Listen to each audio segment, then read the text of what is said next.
दरभंगा जिला के विश्वविद्यालय थाना के नए भवन निर्माण होने पर ललित नारायण मिथिला विश्वविद्यालय के भू संपदा पदाधिकारी कामेश्वर पासवान ने बने हुए नक्शे पर ऑब्जेक्शन डाला है। मिथिला विश्वविद्यालय के भू संपदा पदाधिकारी डॉक्टर कामेश्वर पासवान अपनी टीम के साथ आज विश्वविद्यालय थाना पहुंचे, जहां उन्होंने विश्वविद्यालय थाना के भवन निर्माण को लेकर जो नक्शा बनाया गया है उस पर सवाल उठाया, क्योंकि उन्होंने कहा कि यह नक्शा जितने भूखंड का बनाया गया है वह 1 बीघा का है, लेकिन मिथिला विश्वविद्यालय थाना निर्माण के लिए 13 कट्ठा जमीन ही दिया गया है। आए हुए हैं, लेकिन प्रस्ताव ही कैसे कह रहे हैं कि जो आप ये देखिए ये प्रपोज ये ऐसा ECG रोड इधर तो छोड़ दिया है इधर बनाने ECG रोड, तो ये रोड हमारा है ही फंड से 100 सीटिंग का ऑडिटोरियम। हम लोग अभी देखें सेकंड में भी आए थे, लगा कि नहीं आप लोग इसमें से काम कर रहे हैं, शायद या तो आपको जानकारी जो मिला होगा जो पहले दिया होगा,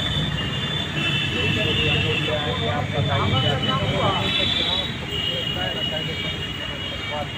तो आप बताएंगे। देखिए ये जो ज़मीन है यहाँ से लेके रोड सीधे ना है, रोड से लेके आप 13.5 कट्ठा प्लॉट आप ले सकते हैं। इस रोड और इस रोड के बीच से 13.5 कट्ठा जो प्लॉट होगा वो आप ले सकते हैं। उसके बाद इस जमीन जानकारी मिली हम लोगों को कि थाना का नया कंस्ट्रक्शन होना है। इसी क्रम में हम लोगों ने विजिट किया, देखा कि जो इस ज़मीन की टुकड़ी है उसमें लगभग 9+4 कुल 13 कट्ठा में थाना को NOC मिला हुआ है, जिस पे बिल्डिंग बनना है।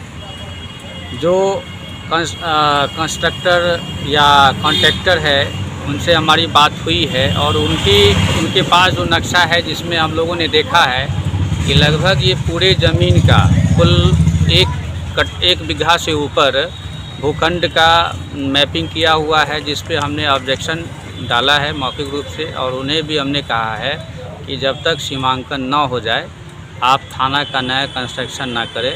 उन्होंने इस बात से एग्री भी किए हैं और उनका आश्वासन मिला है कि 1-2 दिन में हम सरकारी ज़मीन को लाके विश्वविद्यालय जितनी ज़मीन के लिए NOC दे चुका है 13 कट्ठा, उसको सीमांकन करने के बाद ही नया काम होगा। कितना थाना को आप विश्वविद्यालय तरफ से जमीन मिला हुआ है? पूर्व में लगभग 9 कट्ठा और बाद में 4 कट्ठा, कुल मिला के 9-4 13 कट्ठा ज़मीन थाना को NOC के लिए दिया हुआ। तो क्यों नहीं विश्वविद्यालय अपने स्तर से ही सीमांकन करा के उनको दे दे कि विश्वविद्यालय की अपनी ज़मीन ही बच जाएगी? बात एक ही है, विश्वविद्यालय भी प्रयास करेगी कि थाना का जो सीमांकन होगा, जिस पे नया कंस्ट्रक्शन होगा, उस पर हम लोग CO साहब से बात करेंगे। CO साहब अपने सरकारी अमीन को यहाँ भेज के हम लोगों को यह जो सीमांकन वाला काम है उसको अतिशीघ्र सीमांकन कर दें, ताकि जो थाना बनना है वो उसमें भी अवरोध पैदा न हो।